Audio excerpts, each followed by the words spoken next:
have gotten a lot of requests for mobility. So first let's define mobility versus stretching. Mobility is more of your active stretching movement versus static stretching is where you really hold the pose for X amount of time. Mobility is you're moving through the whole movement the whole time, the stretch per se, and I find it much more beneficial to start opening things up, joints get stiff, muscles that get stiff, all of those things. There's a great thing that's one of the benefits that I love about mobility and want to teach you everything about mobility. So I'm going to do a basic mobility full body movement that I find very beneficial that can help with your shoulders, your back, your hips, your joints, anywhere that can cause discomfort in your body. So I hope you guys enjoy this, and you will see also a very similar crossover from mobility to yoga. A lot of the movements cross over each other, and so I hope you guys enjoy. Very basic, we're going to do the cat-cow position, where you're going to press your belly button towards the ground and then bring it upward. This is really good for your lower back. Once again, you're just holding for a couple seconds. About 1, 2. 1, 2.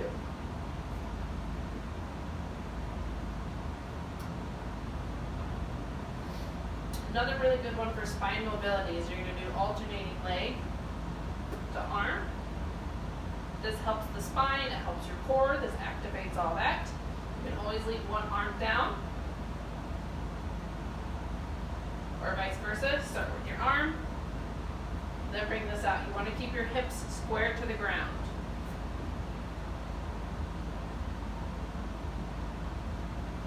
If you notice my toes are also helping with balance, I'm trying to use my fingertips. You can literally alternate.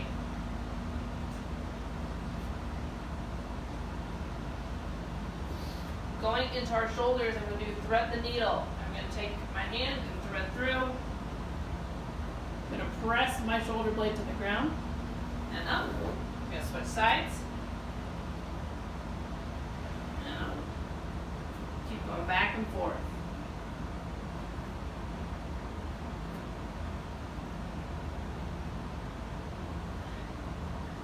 If you want to hold more than 1 to 2 seconds, you can. Whatever feels good. Alright, now we're going into the shoulder dips. Bring that arm out. So now you're looking the opposite direction. The left hand goes out, my head goes to the right.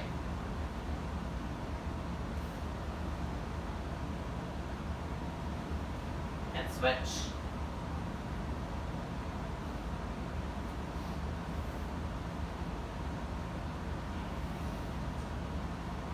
You'll notice one might be better than the other. Alright, going in, I always like to throw and incorporate downward dog. Everyone knows downward dog. You will feel like your calves are tight. I like to drive my head towards my belly button. Then starting with the hips, I'm going to go into downward dog, into a flat plank. I like to go back and forth.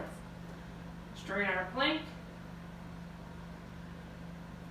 Drive, plank, plank, and down. Going into my hips, into the runners. Runner's position, you could put your hands in the middle, that gets a little uncomfortable, so put your left hand on the inside of your feet, so your foot, you should go foot, hand, hand. And then if you want to challenge yourself, bring that back leg up. Even more so. Woo! And down. Switch sides. My foot is on the outside of my feet. More challenge.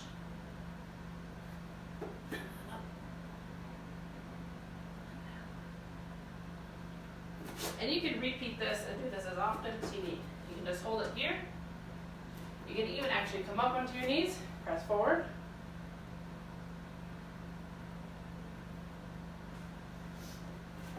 Switch.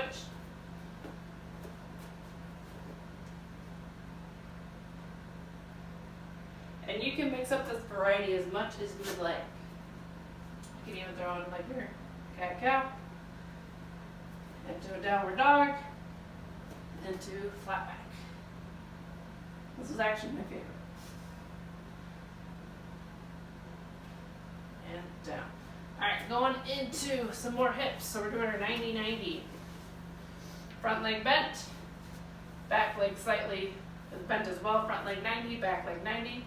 Bring your chest forward. You're going to switch.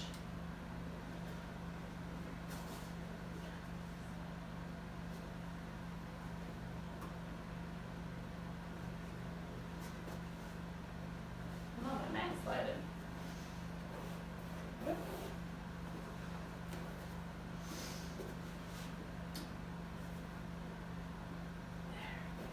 My hips are always tight, so I always work on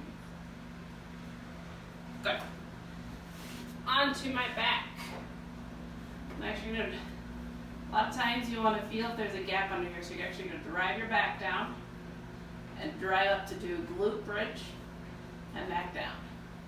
Feel the gap, drive your back to the ground, so you're bringing your pelvis forward so that there's no gap. Hips up, down. If you want more challenge, the leg up. It's much harder. The main thing is pressing that lower back to the ground, getting those hips square and down. It's a little yoga knee squeeze.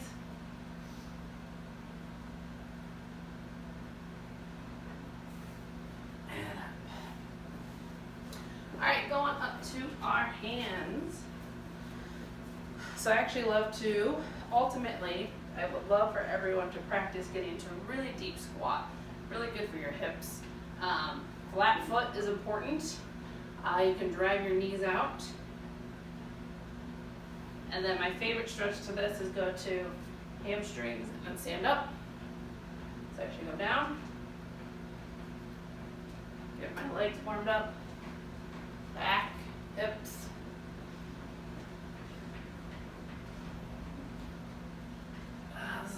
This just feels really good on the hips.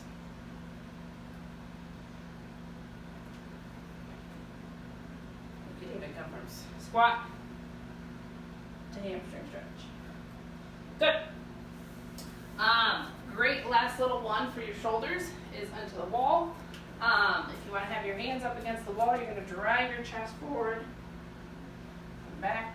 Bring your chest toward the wall and back. Back. Last little challenging one. So your feet are going to be about a foot away from the wall, maybe 2 feet, so you don't want them up against the wall. Your arms are at goalposts. I want you to drive your arms up. So keep your elbows and the palms on the wall. This is for your shoulders. This can be an exercise in itself. You drive, keep everything on there. And relax. So you can repeat that, you can do multiple things. The variety of this is really open-ended. Those are just some of my top mobility routines I go through. I use them as a warm-up. I use them on days that I just feel tight. I want to get moving. Like I said, you can see it's very similar to yoga flow, but this would be my full body opener for your mobility. So I hope you guys enjoy this.